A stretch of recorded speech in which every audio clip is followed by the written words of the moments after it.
This is part 2 of painting the Great Unclean One. Let's jump right into it. So for the rust, we're going to be using the Vallejo rust set, and we're going to start off painting the browns and the reddish colors.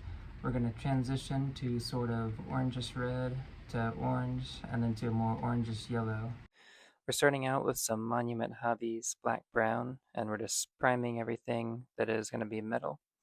I'm going to start stippling on some Mephiston red mixed with that black brown, and also mixing in a little bit of red leather in there. The idea as we're starting out is just to get a bunch of different colors on there. So I'm not necessarily mixing all the colors, I'm kind of mixing and matching, just stippling on random colors around, getting some reds and some orange established on here. As I start moving more towards the recesses, I'm going to move a bit more into the orange colors. So I'm going to be using my orangish brown and just kind of mixing that with some red leather. And there's no super technical way to do this. I'm just kind of mixing and matching with the colors. I want a lot of variety of color in there, but just moving more towards the orangish colors as we get deeper into the recesses. And I'm going to start mixing in some Vallejo wood once I really start getting into the kind of crevices here.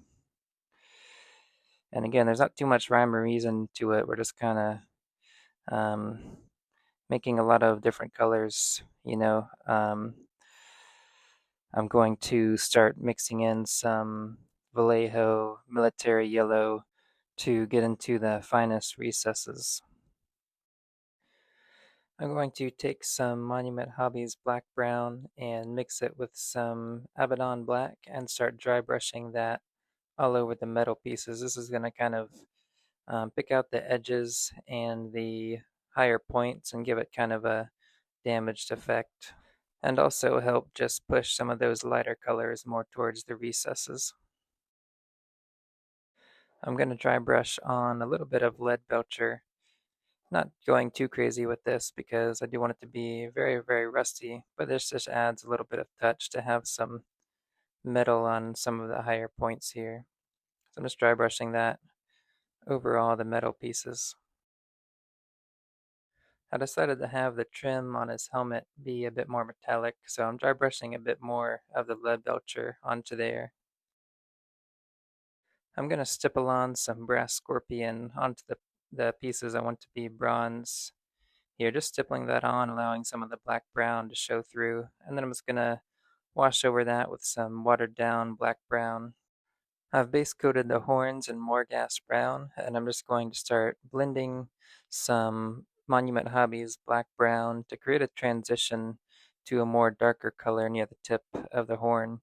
Just progressively taking some watered down black brown and painting in the direction of the tip of the horn to make it darker.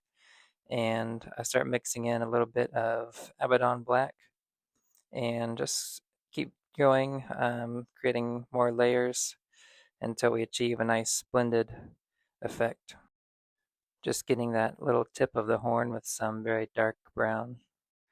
Then I'm going to edge highlight some of the highest ridges on the horn here, picking it out with a detail brush with some Screaming Skull.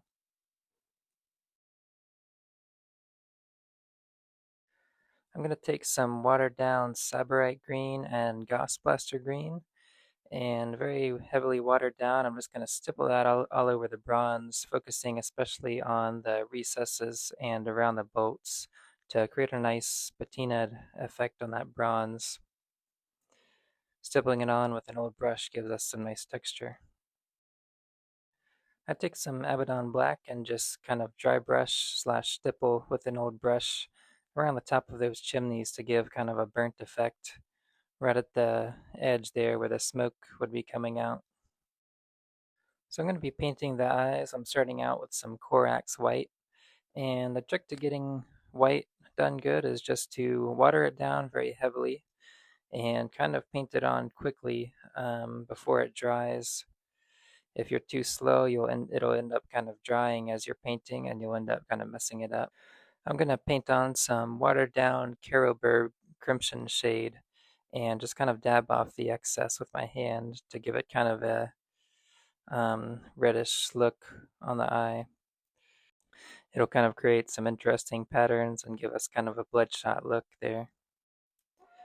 I'm using some Too Thin Paints Dungeon Stone Gray. You can use whatever mid-tone gray you might have, but just starting to paint that iris on there. And I'm going to start mixing that in with a little bit of white to create kind of a transition to a lighter bluish color. Also mixing in some Aldor Guard Blue, kind of creating this cataract's eye here. And again, I'm kind of using very watered down paint and just progressively using lighter colors, mixing in some Corax white to just blend and kind of make a transition to a lighter color in the middle. Using some Corax white for the final touch, just kind of stippling it on / painting it on more towards the middle here. Just kind of creating some final highlights on the eyeball.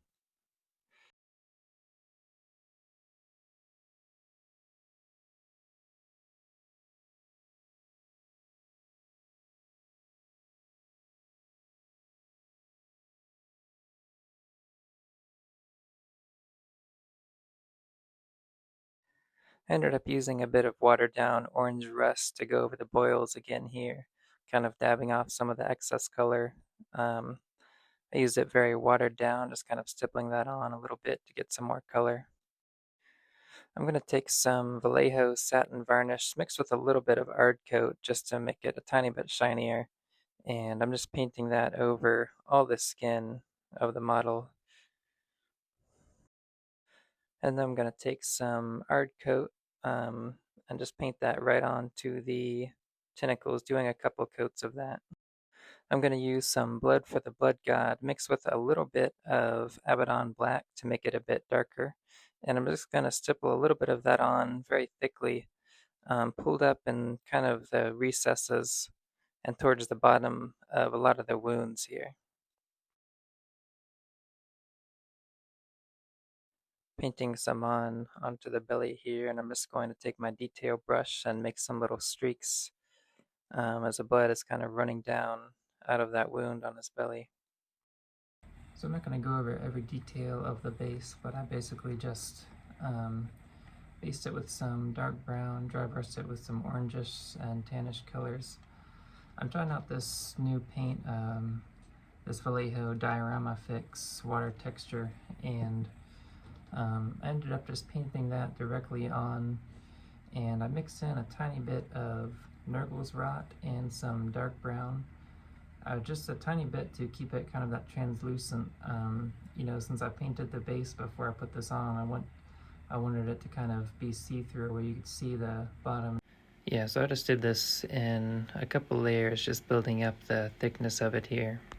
Now I wanted to make this stream of slime dripping down from the belly of the great unclean one, and I took some hot glue. It was kind of a mess at first. I tried to kind of stretch some down from his belly to the pond there, but I ended up having to just kind of squirt a bunch of excess hot glue and just kind of let it drip down naturally. And it did kind of make this giant blob, but I was able to fix that with a wood burning tool and just kind of melt that so that it kind of made a nice transition into the water. I painted on some Nurgle's Rot, watered down a little bit with some Ard Coat to keep that translucent effect, and just brush that onto the slime stream here. Now I'm going to do another layer of the water effect, and I'm going to mix in a bit more of the Nurgle's Rot around the stream here of slime so that it looks like it's kind of transitioning into the water onto the base. So that's it for the videos, guys. Thanks for checking it out. We're probably going to be making another Great Unclean one here soon, so if there's anything you want me to go more in depth on, let me know in the comments. But again, thanks for checking out the video.